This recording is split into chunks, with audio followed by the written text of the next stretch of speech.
Dyna ni, noswaith dda I chi gyd, croeso cynnes iawn i'r Llyfrgell Genedlaethol ac i'r digwyddiad yma. Problemateiddio hanes Safbwyntiau, brodorol ar yr Ymsefydlu Cymreig yma ym Mhatagonia. Mi fyddwch chi'n cael clywed rhagor am y prosiect pan fydd Geraldine yn dweud chydig eiriau yn y man.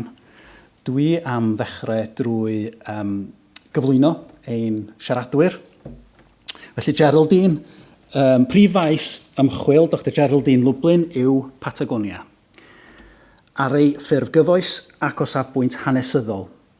Hi yw awdur Memoir and Identity in Welsh Patagonia, Voices from a Settler Community in Argentina, gyhoeddwyd gan wasg Prifysgol Cymru 2017, sy'n archwilio'n feirniadol ddeunyddiau hunan gofiannol a ysgrifennwyd gan ddisgynyddion y Cymru tua diwedd yr 20fed ganrif. O ganlyniad yw ffocws cychwynnol ar safle arbennig y gymuned Gymraeg yn Trwbwt mewn perthynas â'r rhanbarth a gweddill yr Ariannin, datblygodd ei diddordeb yn eunameg ehangach yr rhanbarth, gan gynnwys adeiladu cenedl yn yr Ariannin, poblogaethau brodorol a damcaniaeth wladychol ymsefydlwyr.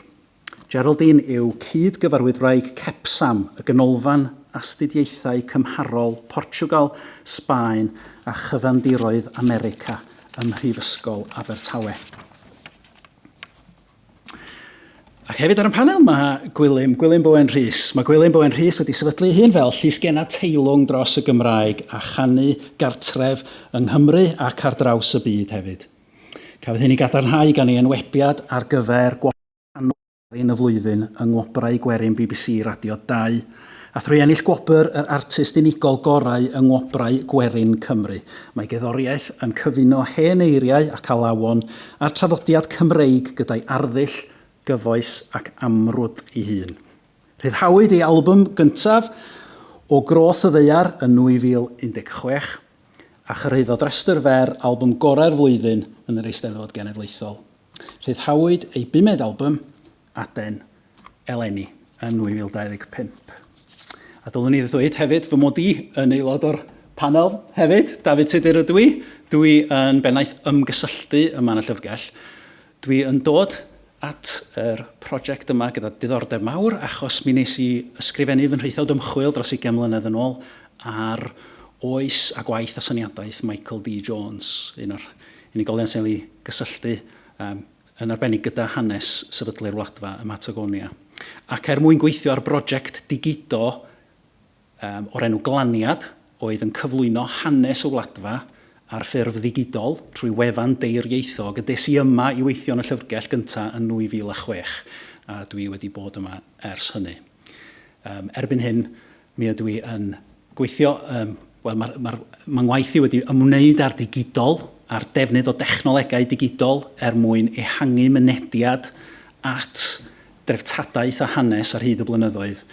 Ac o'n I yn cydweithio am o'n I yn dechrau'r drafodaeth gyda Geraldine 2 blynedd yn ôl ynglyn â'r prosiect yma. Ac felly mi oedd yn diddordeb academaidd I yn yr hanes, yn ogystal â gweld beth yw pwysigrwydd rôl y Llyfrgell yn hyn yn rhan o'r drafodaeth yna ar y pryd hefyd. Gyda hynny, mi wna I ddangos clip. Mae yna glip yn mynd I fod yn cael ei ddangos I chi cyn bod, a wedyn gwahodd Geraldine, os gwelwch yn dda, I ddod I siarad mwy am y prosiect. Diolch yn fawr. Inche Mapuche Tehuelche, Inche Lafkencheñan. Escribo para recordarme quién soy, porque yo nací sin saber quién era.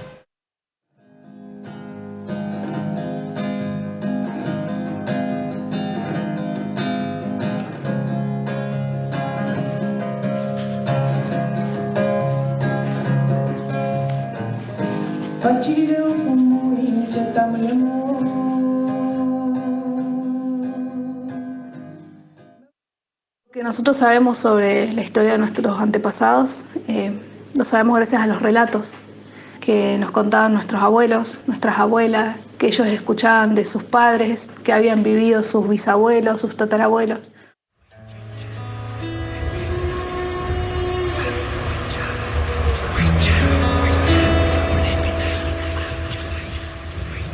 Felly,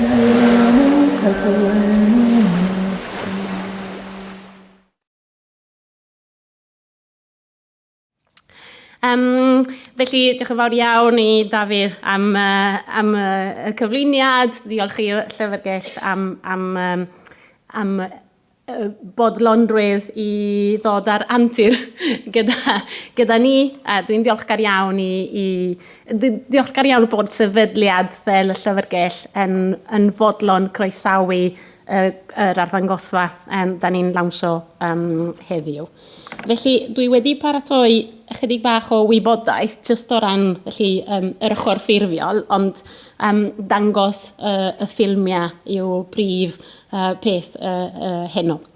Felly, Problemateiddio Hanes, Safbwyntiau brodorol ar yr Ymsefydlu Cymreig ym Patagonia yw enw y prosiect, ac wedyn mae'r prosiect yn cael ei gynnu o ystyried yr awydd yma gan gymunedau brodorol Mhatagonia o cael platfform fwy i'r lleisiau sydd yn mynd yn erbyn y naratifau hegemonaidd da ni wedi dysgu yn yr Ariannin yn yr ysgol, ond hefyd mae rhai o'r naratifau hynny yn ddod yn fwy grymus y dyddiau yma gyda'r sefyllfa wleidyddol. Felly, oedd hynny o ochr yr Ariannin, ond o'n i hefyd yn ffeindio yng Nghymru bod na ddim modd o gael mynediad at y fersiynau amgen. Bron a bod na un ffordd o edrych ar y wladfa.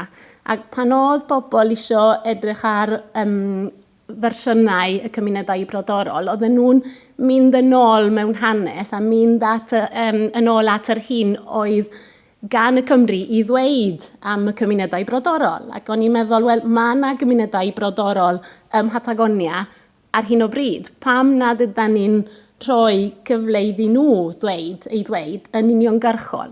Pan o'n i'n sôn am hynny mewn cenadleddau academaidd, oedd pobl yn dweud, mae rhaid i ti ddarllen mwy o lyfrau hanes. Dyw hynny ddim yn gywir. Ac oedden nhw'n fy anfon i astudio. Ac o'n i'n meddwl na, mae angen rhywbeth ochr yma o'r Iwerydd sydd yn ddangos yr hyn sydd yn digwydd ar hyn o bryd yn yr Ariannin, a sut mae'r cymunedau wedi ffeindio eu lleisiau i ddweud y stori yn y ffordd maen nhw'n mynnu dweud y stori. Felly, ochr Gymru felly, fe des i at y Llyfrgell oherwydd y gynhadaeth yma i gadw cof y cenedl. O'n i'n meddwl mae'n bwysig bod cof y cenedl yn cynnwys y safbwyntiau gwahanol yma. Ac o'n i'n ffeindio bod y cynrychiolaeth o'r safbwyntiau falle heb fod yn ddigonol. Felly dyna un nod arall o'r prosiect, bod gweithiau creadigol yn dod yn rhan o gasgliadau'r Llyfrgell a chreu yr arddangosfa yma mwyn rhoi llwyfan i'r safbwyntiau yma. Felly cawn ni weld os ydy yr un hyn fersiynau yn codi eto mewn cynadleddau academaidd yn y dyfodol. Felly, dwi'n diolchgar iawn i'r tîm, felly dwi wedi cydweithio gyda academyddion yn yr Ariannin yn ogystal â'r cymunedau brodorol. Mae yna rwydwaith o'r enw Chemas sydd wedi bod yn gweithio ar atgofion isradd ers degawdau. Maen nhw wedi bod yn gweithio gyda chymunedau brodorol ar hyd y wlad, ond mae yna dîm o 8 o academyddion arbennig sydd wedi helpu gyda'r prosiect yma. Yn ogystal Llyfrgell Genedlaethol Cymru, felly dwi'n diolchgar iawn i Dafydd a Rhian. Mae Rhian yn edrych ymlaen at beidio a cael e-byst gen i, siŵr o fod. Dwi'n diolchgar iawn i'r Llyfrgell ac i chi'ch ddau. Dwi hefyd yn diolchgar i Celfyddyd Rhyngwladol Cymru. Maen nhw wedi cefnogi'r prosiect yn rhannol oherwydd ei gwaith ar y rhaglen gwrando, felly sy'n deillio o degawd cenhedloedd unedig ar ieithoedd frodorol. A nod rhaglen gwrando oedd ystyried sut da ni'n gwrando ar leisiau brodorol wrth i ni gydweithio a phoblogaethau o gwmpas y byd. Ac oedden nhw'n gefnogol iawn o'r gwaith yma ym Patagonia. Oedd Elined Haf yn awyddus iawn i fod yn rhan o'r trafodaeth, ond mae hi'n methu bod yma oherwydd rhesymau personol, ond gobeithio bydd hi'n cymryd rhan trwy y platfform digidol, cawn ni weld. A dwi'n diolchgar iawn hefyd i Dr Llewellyn Hopwood, sydd wedi bod yn gweithio'n galed iawn yn cyfieithu y gweithiau ar deunydd i gyd i'r Gymraeg a'r Saesneg, lle oedd y cyfan yn Ysbeineg, ac oedd lle wedi bod yn arbennig yn gweithio ar bob math o bethau mwyn cael yr arddangosfa da ni'n lawsio heno. Felly, ar wahân i'r arddangosfa ei hunain, mae'n bwysig i ni bod ni'n cynhyrchu adnoddau addysg, achos da ni'n cydnabod bod y ffordd da ni'n edrych ar hanes yn cael ei cyfleru mwyn bron gyda'r ffordd da ni'n dysgu hanes pan da ni yn yr ysgol. Felly, oedden ni'n meddwl byddai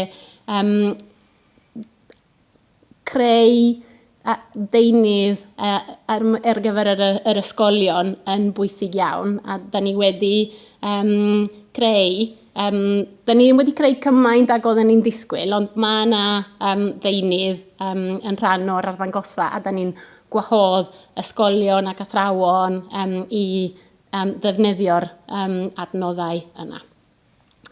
Felly dyna'r y peth swyddogol. Wedyn, pan nes i sôn bod ni yn mynd i lawnsio'r prosiect, nes i wahodd cyfranwyr yn yr Ariannin i anfon cyfarchion. Mae'r cyfarchion yn hir iawn, ond nawr bod fi wedi gwahodd nhw i gyfrannu, dwi ddim yn gallu anwybyddu nhw, felly dwi'n mynd i ddarllen y fersiynau. Ydy hi'n iawn os ydw i'n darllen Ysbeineg? No, mae rhaid i fi darllen y Gymraeg, achos bod na ddim cyfieithu o'r Sbeineg. Felly dwi'n mynd i darllen maddeuwch am yr ynganiad o'r Gymraeg, ond dyna ni. Felly dyma'r gyfarchion gan un o gyfranwyr, Agustine Pichinian o Cerro Condor. Felly mae'n dweud at Llyfrgell Genedlaethol Cymru a'r cyhoedd yn gyffredinol. Fi yw Agustine Pichinian o Lof Pichinian, lle Lof yw cymuned yn Mabudungun, yr iaith Mapuche. Lof Pichinian Cerro Condor, Chubut, yr Ariannin. Rwy'n hapus iawn i fod yn rhan o'r arddangosfa digidol ar wefan Llyfrgell Genedlaethol Cymru. Rwy'n ddiolchgar i'r rhai rhoddodd y cyfle i ni ddweud sut y gwnaethon ni wir fyw a sut oedd ein hynafiaid yn byw hyd heddiw. O'r dechrau bues i'n meddwl llawer am y cyfle hwn, roedden ni amheuon ac ofnau. Nes i benderfynu ei wneud i adael tystiolaeth i'n genhedlaeth yn y dyfodol i'm nithoedd am neiaint, i'm plant, a hefyd i unrhyw gynulleidfaoedd fydd a diddordeb mewn gwybod ein hanes. Unwaith eto, rwy'n hapus iawn ac yn anad ddim yn ddiolchgar am y cyfle hwn. Rwy'n anfon cwtch mawr atoch chi i gyd a gobeithio byddwch chi'n hoffi'r gwaith. Diolch, diolch, diolch, Agustine Pichinian. Felly byddwch chi'n gweld y gwaith Agustine. Doedd e ddim wedi cyfrannu mewn unrhyw waith felly o'r blaen, ond oedd e jyst yn gweld y cyfle ac isio cyfleu y teimlad yma a sôn am y storiau. Wedyn, dyma cyfarchion eraill gan Ifan Paisalaf. Mae fe'n rhan o brosiect arall Gwilym Bowen Rhys. Cewch chi weld peth o'r prosiect wedyn. Felly mae'n dweud helo i bawb sy'n gwrando. Felly mae wedi bod yn garedig iawn yn cyfieithu o'r Mabudungun. Felly dwi'n mynd i ddarllen y Gymraeg yn unig. Helo i bawb sy'n gwrando ac yn gweld y gweithiau hun. Fy enw i yw Ifan Paisalaf. Rwy'n dod o'r gymuned Chacay Oeste, Laguna Fria. Mapuche Tehuelche ydw i. Mae'n destun llawenydd mawr gwybod bod y gwaith Gwilym Bowen da'n swngun, a wnaethom gyda'r Lamien, Geronimo Gil, Viviana Gilef a Monica Melipan wedi cyrraedd atoch chi. Yma yn Wal Mapwr rydyn ni'n mynd trwy Wyniol Tribantu, pan mae'r cylch yn troi. Amser ar gyfer cyfarfodydd, ar gyfer myfyrio, ond hefyd ar gyfer ymgryfhau yn wyneb yr ymosodiadau o bob math yn erbyn ein hawliau a ni ein hunain. Mae'r rhestr yn hir. Bob dydd mae yna newyddion am ormes, troi allan a thrais yn erbyn yn ei bobl, yn erbyn pensiynwyr a gweithwyr. Mae'r heddlu'n cael yn harestio ni a goresgyn yn preifatrwydd heb unrhyw fath o warant. Mae rhai sy'n ymladd dros ddŵr a thiriogaeth yn cael ei troseddoli a'i ddifenwi yn anghyfiawn. Y nod yw symud ymlaen gyda chlodio uraniwm, plwm ac arian, gyda ffracio, heb ystyried ewyllus y bobl. Pob dydd mae mesurau newydd a gymerir gan yr arlywydd Milei a Llywodraethwr Torres yn ein gwneud yn fwy tlawd ac yn ceisio cyfyngu ar ein rhyddidau mwyaf sylfaenol. Dyna pam mae cyrraedd atoch chi gyda'n swngwn, ein lleisiau, ein caneuon, ein hanesion, yn hynod arwyddocaol. Oherwydd dyna ein newen, ein cryfder.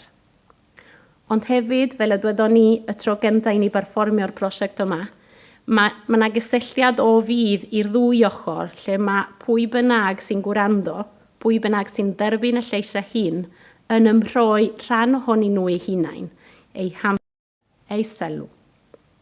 Maen nhw'n agor darn ciliau calonau i gadw'r hun sy'n dod atynt ac i barhau i'w rannu a'i adgynhyrchu. Yn hun mae'n ynywen hefyd.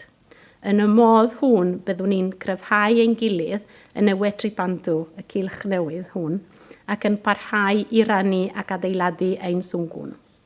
Dyna fy nymuniad. Mae'n trenu bod Ifan ddim yn gallu bod yma, achos mae ganddo ffordd arbennig o ddweud pethau, ond dyna ni. Ac yn olaf, oedd yr ail rhan wedi dyma tystiolaeth Andrea, a mae hi wedi anfon neges. Os ydw i'n clicio, ydy hynny'n mynd i ddod ar awdio, felly.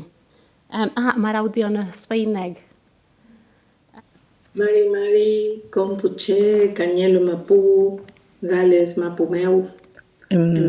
Andrea después cañuqueo piñenta inche, inaltu puel futalafken mapu, tañi mapuche tugun meu, huelu traleu pita puinca, inche melcafe ñen, Mapuche Tehuelche ñen. Bueno, un saludo para todos y todas las personas de la gente de la Mapu de Gales, de la tierra de Gales.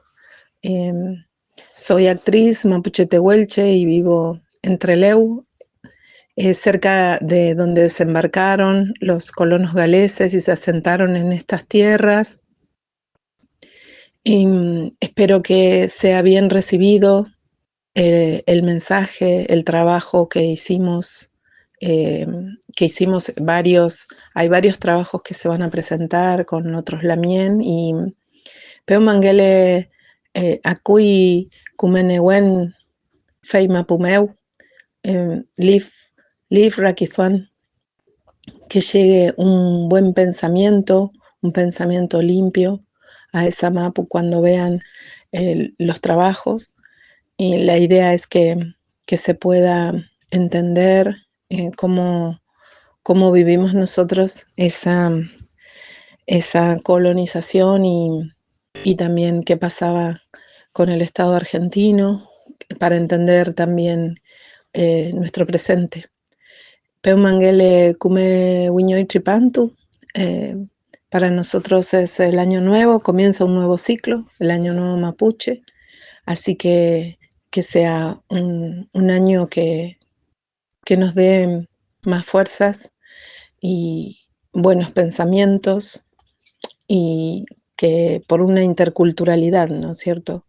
Estos trabajos pretenden, al menos de mi parte, hacer llegar nuestra mirada de nuestro pueblo, la mirada de nuestro pueblo. Peu Mangele Kumel Kalein, Peu Kayal. Que anden todos bien. Dwi ddim yn gwybod nes I ddweud mae Andrea yn rhan o un o prosiectau hefyd, cewch chi weld y prosiect nawr. Felly, ydw i'n iawn yn just yn clicio. Felly, gobeithio byddwch chi'n mwynhau. Da ni wedi creu ryw ddetholiad 15 munud o'r gweithiau, ond mae na fwy yn y... Mae na fwy yn yr arddangosfa. Sori, dwi wedi... Na ni. Ac wedyn, os ydw i'n clicio, mae'n dechrau rhaid... Ia.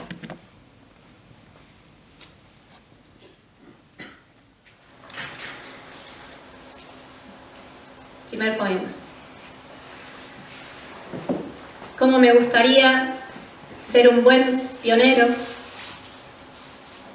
y tener feriados súper instalados en la agenda de todos, que se me honre a cada rato con eventos, monumentos, edificaciones, algo. Que al arribar a un territorio haya como un pangui, un puma, majestuoso, hecho de la mejor arcilla a la que le hubiéramos hecho rogativa, para que su estatua nos proteja, como antes lo hizo ese ñen, como lo continúa haciendo.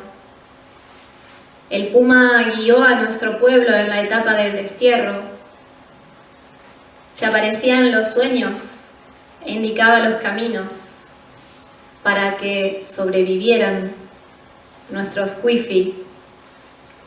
El ñanco también. A veces me imagino cómo serían los pueblos del Puel Mapu si al entrar en cada uno hubiera una escultura del ñanco dando el pecho blanco. Pero solo hay un dragón o un dinosaurio. Estamos en la sala de espera de la historia. No tenemos monumentos. Un indio mira desde su enorme estatura hacia el mar en Puerto Madryn. Parece de otro pueblo su cuerpo. La intención estuvo, podríamos pensar, pero ¿por qué siempre pasa que cuando nos toca se equivocan? Como los indígenas arrodillados en la ciudad de Trelew, en su intento de homenaje en el año 2015, el 11 de octubre. O como el feriado del 3 de noviembre, supuesto día de la lealtad más indigna.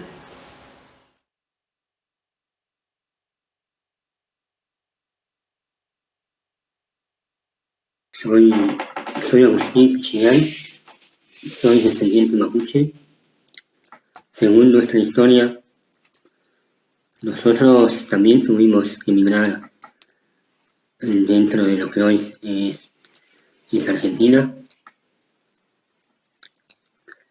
tras haber sobrevivido al genocidio estatal.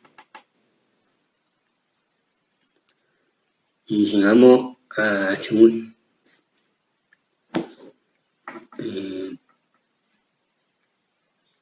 Con el tiempo llegaron más inmigrantes, algunos llegaron en barcos, pacíficamente, ¿no?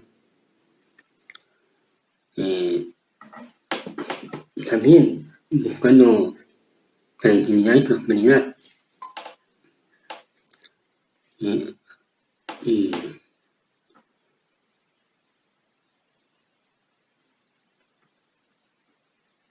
Con el tiempo salieron las expulsiones hacia el oeste,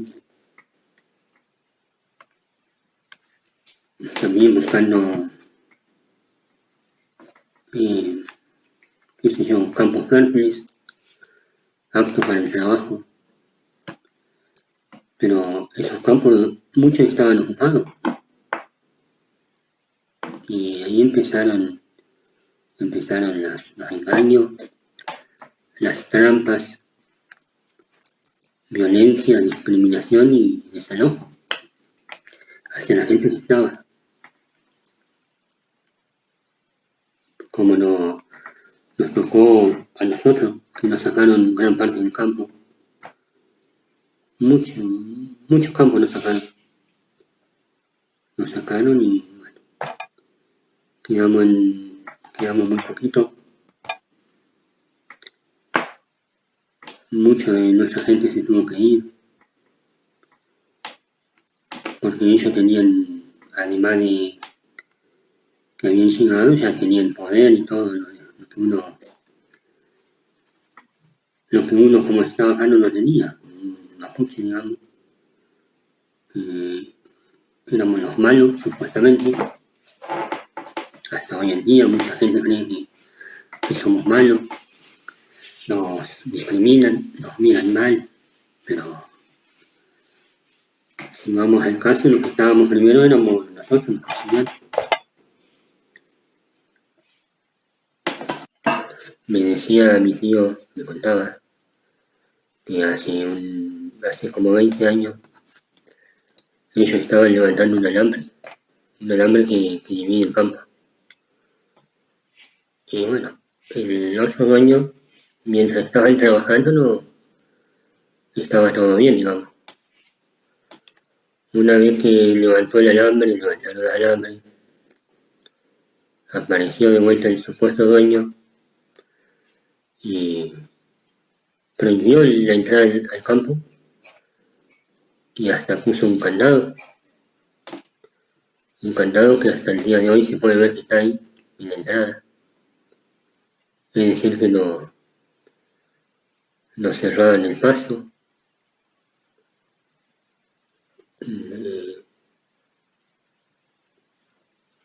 no nos dejaban pasar ni salir del campo.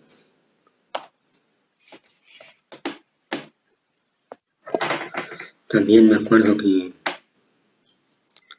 a mi papá muchas veces en ocasiones lo golpeaban, muchas veces lo llevaron preso sin fundamento. Lo llevaban a una comisaría que quedaba a 60 kilómetros del lugar. Luego de varios días lo soltaban, se tenía que ir caminando. Mis hermanos eran chicos, muchos se acuerdan de eso.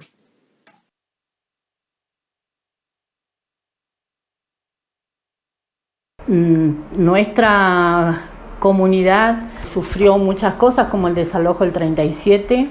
Si bien nosotros no lo vivimos, pero sí lo vivieron nuestros abuelos, nuestros ancianos, y la pasaron re mal en ese sentido. Una de las cosas que siempre me duele es que decían eran vagos y borrachos, pero estos vagos y borrachos tenían más de 3.000 animales. Tenían el día que lo desalojaron galpones llenos de lana porque habían esquilado. O sea, yo pienso que ningún vago tiene esa cantidad de animales ni tampoco tiene esa cantidad de cosecha. Entonces, yo creo que no eran vagos ni borrachos, sino que tenían tanta sabiduría, tantos conocimientos y tenían tierras tan buenas para trabajarlas que lo que querían eran eso, el saber, el conocimiento de la comunidad. Entonces había que buscar una manera para sacarlos del lugar, para despojarlo de todas sus cosas. Lo mismo vivieron, dicen que los galeses fueron amigos de los tehuelches. Ellos le hicieron exactamente lo mismo, sacaron todos sus saberes, todos sus conocimientos para después dejarlos sin las tierras, ¿no?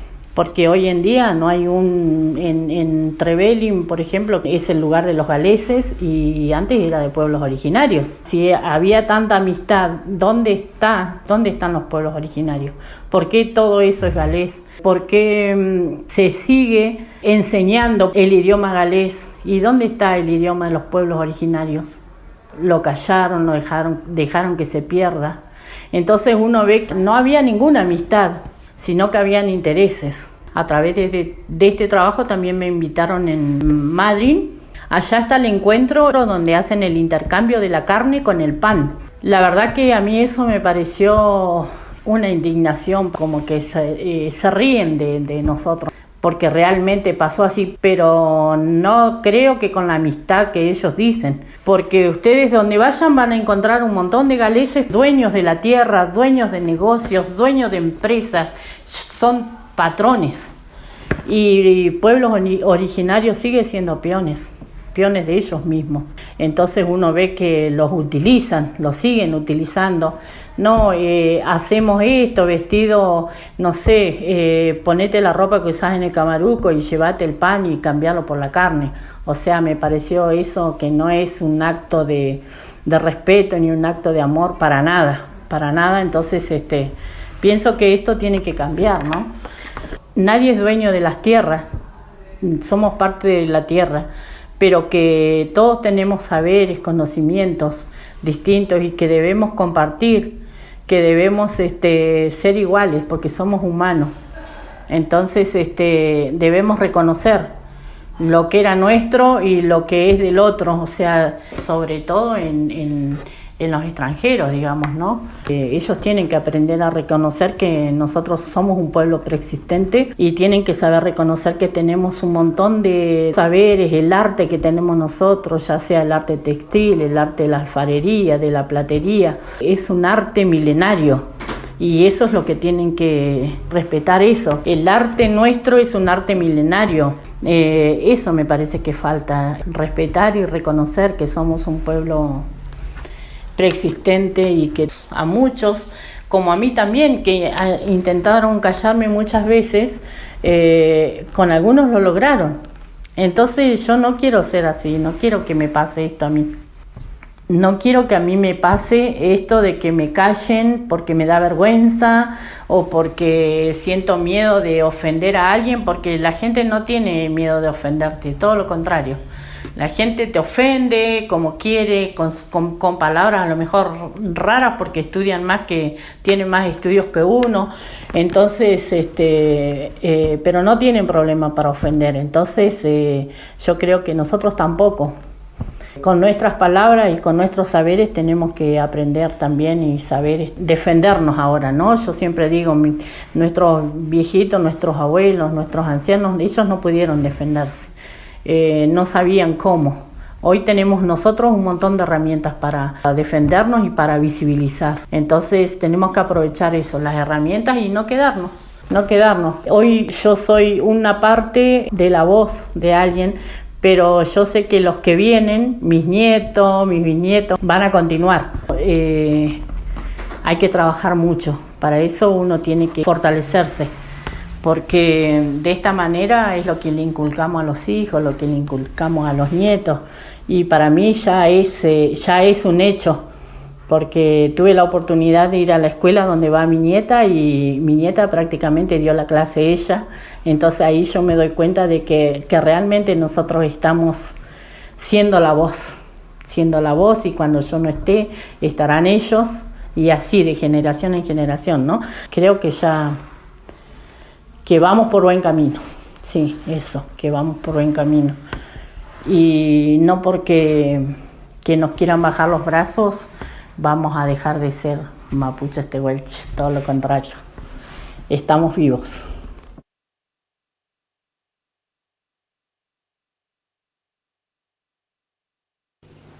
Nuestro zungún quedó resonando lastimosamente hacia adentro, como un grito silencioso.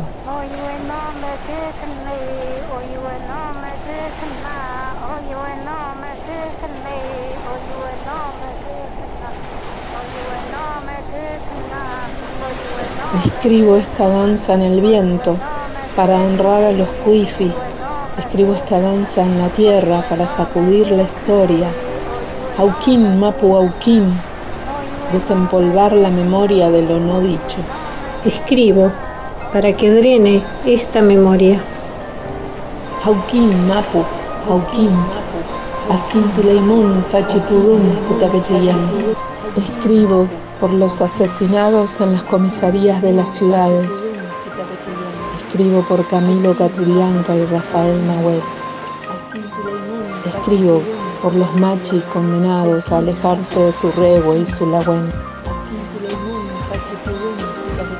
Huirin tukun, feimu puñen, taita ni sunguntapi. Kulpunta ni tranachipan sumun. Tufachimapu, kamawun, taniengu. Un curquechi guñoy, com, petumon el engon. Escribo para saber de qué muerte y de qué vida vengo. y sobrevivo. Wirin tukun tanyi tukul patuan inay tainche saimu yakchi inche kimlam tanyi tugual. Escribo para que drene esta memoria.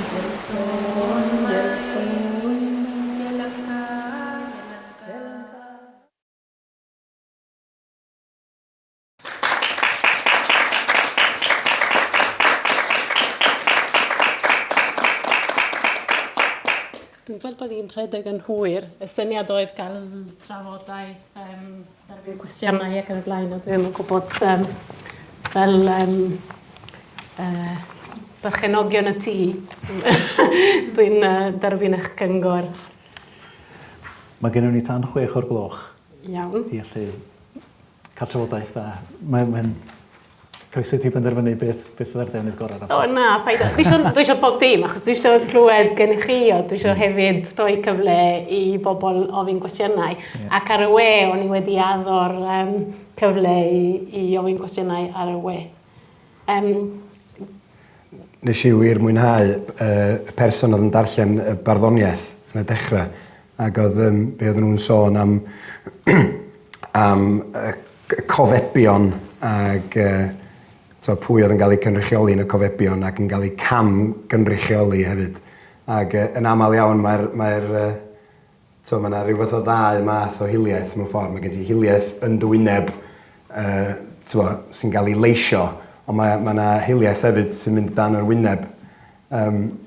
Yr rhagrith, dwi'n meddwl, fel fydd lot o bobl enghraifft os ti'n mynd o Gymru i Chubut. Fydden nhw'n dweud, mae rhaid i chi ymweld â Dyffryn y Merthyron.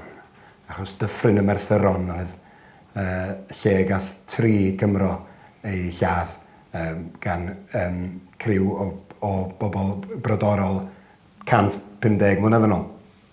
A maen nhw'n ferthyron hyd heddiw, a mae yna gofeb iddyn nhw. Ac nid yn unig hynny, ond o fewn talaeth Chubut, mae yna is-raniadau. A mae yna is-raniad mawr. Mae'n siŵr bod o'n maint Gwynedd. Right. Ac enw'r is-raniad gwleidyddol yna ydy Martires, sef Merthyron, sef y 3 Cymro yma nath marw. Ond maen nhw'n deud bod yn ystod y 1880au, pan oedd Llywodraeth Ariannin wedi penderfynu, reit, da ni eisiau clirio y cymunedau brodorol o'r tir, achos dyn nhw ddim yn cyd-fynd efo'n syniadaeth cyfalafol ni, dyn nhw ddim yn gwybod sut di cyfalafiaeth ddim yn siwtio nhw, felly be am i ni just clirio nhw o'r tir ac trio creu nhw mewn i pobl fydd yn dilyn system cyfalafiaeth. Ac eich os dyn nhw ddim yn cytuno, wel, geith nhw ei lladd. Yn y broses yna, oedd yna cannoedd, os nad miloedd ar filoedd o bobl o'r brodorion wedi cael ei lladd, neu wedi cael ei sbydu ar hyd a lled De America. Lot o'n nhw wedi cael ei gyrru i dinasoedd mawr y gogledd, plant yn cael ei rhoi i deuluoedd yn Buenos Aires i weithio. Felly. A wedyn, miloedd o ferthyron, ond dydyn nhw ddim yn cael ei cofio yn unlle. Ond mae'r 3 Cymro yma yn cael talaeth i gyd i'w nhw hunain, achos bod nhw'n ferthyron. Mae'r rhagrith yna yn beth sydd angen gael ei siarad amdano. A hefyd y peth sydd bendant mynd i wneud lot o bobl yng Nghymru ac hefyd y bobl sydd yn falch iawn o'r cysylltiad Gymreig yn Chubut. Y peth sy'n mynd i wneud pobl teimlo'n anghyfforddus iawn ydy tra ar yr un llaw, da ni'n cefnogi ysgolion sy'n dysgu trwy gyfrwng y Gymraeg. Oedd un o ieithoedd brodorol, sef un o'r ieithoedd Tehuelche oedd yn cael ei siarad mwy tuag at y de, oedd siaradwraig olaf iaith gyntaf Tehuelche y de yna wedi marw yn 2019. Rosa Manchado. A wedyn, os di hynna ddim yn ei ni deimlo anghyfforddus. A wedyn dwi'n gwybod un peth ydy y cwestiynau, peth arall ydy ateb. Mae'n anodd iawn gwybod beth ydy'r atebion i'r peth yma, ond dwi'n meddwl mae'n bwysig o leia i ni deimlo'n anghyfforddus. Mae yna wersi iaith Tehuelche, os ydy hynny'n... Ond ia, dyna'r peth, ond mae rhaid i fi hefyd gliro cyd-destun yr Ariannin. Felly mae'r Ariannin wedi cael ei hadeiladu ar sail dwy'n tiroedd y brodorion. Felly mae'n broblem enfawr. Felly mae sôn am y beth yma yn gwneud llawer o Gymru yn anifyr, ond mae'n broblem llawer fwy i'r Ariannin, achos mae'r Gwladwriaeth i gyd wedi cael ei hadeiladu ar sail dwy natiroedd. A dyna beth sy'n broblem. Dyna pam, hyd yn oed y llywodraethau gyda'r ywyllus da, maen nhw'n barod iawn i adnabod hawliau diwylliannol ac i gefnogi gwersi ieithoedd brodorol, ond pan mae'n dod at y tiroedd, mae hynny'n broblem enfawr. A fel dwedais di, dwi'n yn gwybod os oes na un ffordd o ddatrys y broblem, ond mae rhaid i ni ystyried bethau mewn ffordd wahanol. Da ni ddim yn gallu barhau i ddweud yr un hyn bethau yn yr un hen modd, achos nawr da ni'n gallu deall y gyd-destun ehangach, felly, ia. Ga i ofyn rhywbeth, felly, dwi eisiau, unwaith eto, dwi'n credu bod y ffaith bod y Llyfrgell yn derbyn y gweithiau yma i mewn i'r casgliadau yn rhywbeth arbennig, a hoffwn ni wybod, felly arwyddocad, sut mae hynny yn, felly, da chi newydd cyhoeddi'r strategaeth a un o'r amcanion strategol yw cadw a datblygu cof y memori, felly cof y genedl. Felly, sut mae hi'n yn ychwanegu at y cof hwnnw? Ie, yn y lle cyntaf, cyn i mi ddod yma i weithio, fi sy'n ymchwilio yma ar gyfer y gwaith ymchwil, a mi oedd o'n ar y pryd, mi oedd y diweddar Eirionedd Basgofil yn ymddiddori yn fawr yn yr hanes, a di dechrau llunio llyfryddiaeth y wladfa fel oedd yn cael ei alw. A mae'r rhestr honno dal i gael ar wefan y Llyfrgell, rhestr o ffynonellau cyhoeddiedig, llawysgrifau ac ati sydd yma fel man cychwyn i astudio hanes y wladfa. Ond beth sydd yn gwbl amlwg i unrhyw sydd yn astudio'r rhestr ydy bod y cyfan yn gofnod o y profiad y Cymru a ymfudodd a'i disgynyddion drwyddi draw felly. Ac o'n i'n ymwybodol 20 mlynedd yn ôl bod yna ran o'r hanes. Hynny o'n i yn ddysgu ac yn wybod am brofiad y cymunedau brodorol. O'n i weld o trwy lygaid y Cymru oedd yn ymateb neu'n cofnodi, doedd o ddim yn llais y cymunedau hynny. Felly pan gawson ni'r sgwrs 2 blynedd yn ôl, ni'n gallu gweld mae yna fwlch yma.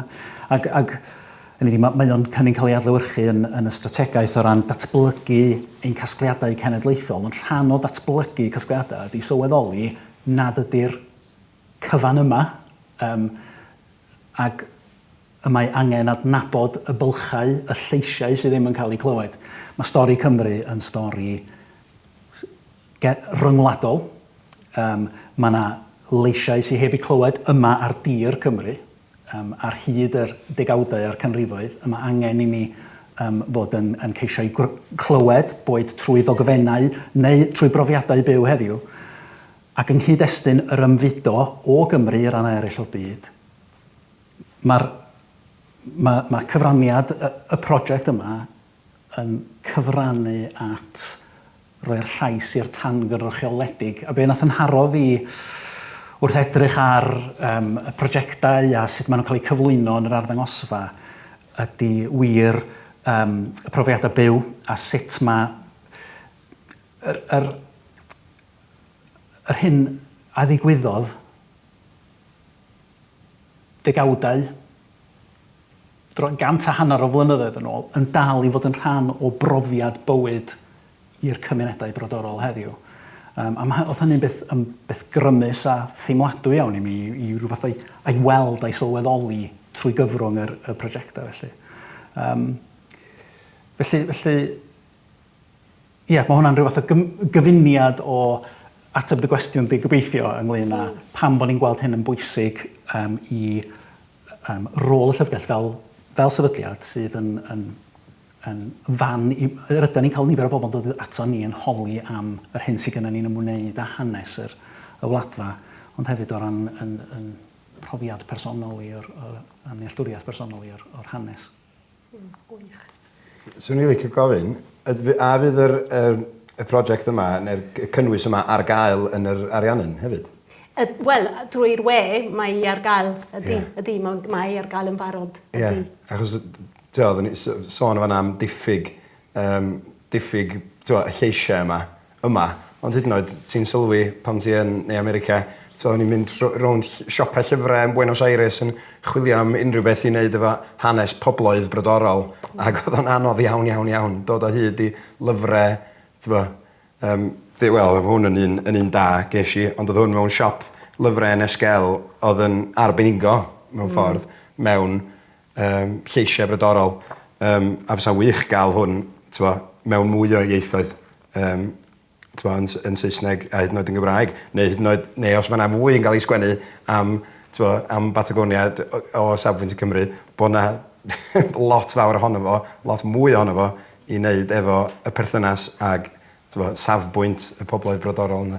Mae'n ddiddorol bod ti'n sôn am hynny, achos un o brosiectau y grŵp, felly y rhwydwaith Chemas, yw maen nhw wedi sefydlu gwasg mwyn gwneud hynny, ond felly mae wneud bethau'n iawn yn fwy gymleth, achos ar hyn maen nhw'n wneud yw cyfnogi'r cymunedau i ddweud yr hanes, felly falle byddi ti erbyn hyn yn gweld llyfrau am y cymunedau wedi sgwennu gan rhyw hanesydd lleol. Felly mae'r rhwydwaith yma wedi adnabod yr angen ac wedi cynorthwyo rhai o'r cymunedau, a mae Agustín Pichinian yn rhan, felly wnaeth yr academyddion yma weithio gyda cymuned Pichinian, lof Pichinian, mwyn iddyn nhw cael cyfle i gyhoeddi llyfr gyda i hanes nhw. Ond, fyddi ti ddim ffeindio hynny yn y siop llyfrau cyffredin, yn yr frwydr arall. Felly, diolch yn fawr iawn, diolch yn fawr i ti, Gwilym. Mae dy gyfraniad di yn arbennig, achos hefyd bod ti wedi bod yn cyflwyno'r rhaglen yma sydd wedi bod yn llwyddiannus iawn, a mae'r hyn wyt ti'n dweud yn hynod bwysig ac yn arwyddocaol. Ddim di wneud beth sef wedi gallu wneud o bell ffordd, ond gobeithio fydd yna gyfle eto. Alla dyna'r cam nesaf. Ie, yn union. Mynd yn ôl a gwneud gyfres wahanol. Neud rhywbeth mwy anghyfforddus. Iawn. Diolch yn fawr iawn i ti, diolch Dafydd, a diolch yn fawr i bawb sydd wedi dod i wrando. Diolch i'r rhai sydd yn wrando dros Zoom, a diolch yn fawr iawn i bawb. Ac ar ran y Llyfrgell Genedlaethol, dwi eisiau diolch yn fawr iawn i'r ddau o'n chitha hefyd am noson arbennig, ac i chitha ategu diolch Geraldine i chi gyd am fod wedi ymuno â ni, bawb sy'n yr ystafell, a phawb sydd wedi bod yn dilyn ar-lein hefyd. Diolch yn fawr iawn i chi. I gael gwybod pa ddigwyddiadau sydd yn dod nesaf yn y calendar ni, allai eich annog chi, os gwelwch yn dda, i fynd i edrych ar y gwefan i weld beth sydd yn dod nesaf. Dwi'n gobeithio fydd yna bethau yn y rhaglen ddigwyddiadau ni fydd o ddiddordeb i chi. Ac dwi'n teimlo bod yna waith pwysig iawn yn digwydd yn y maes yma ar hyn o bryd, a dwi wir yn gobeithio bod yna gamau nesaf i gael. Dwi'n ffyddiog ac yn hyderus bod yna sgyrsiau pellach yn mynd i fod ynglyn â sut mae adeiladu ar hyn sydd wedi wneud hyd yma. Felly diolch yn fawr iawn i chi unwaith eto, a nos da i chi gyd.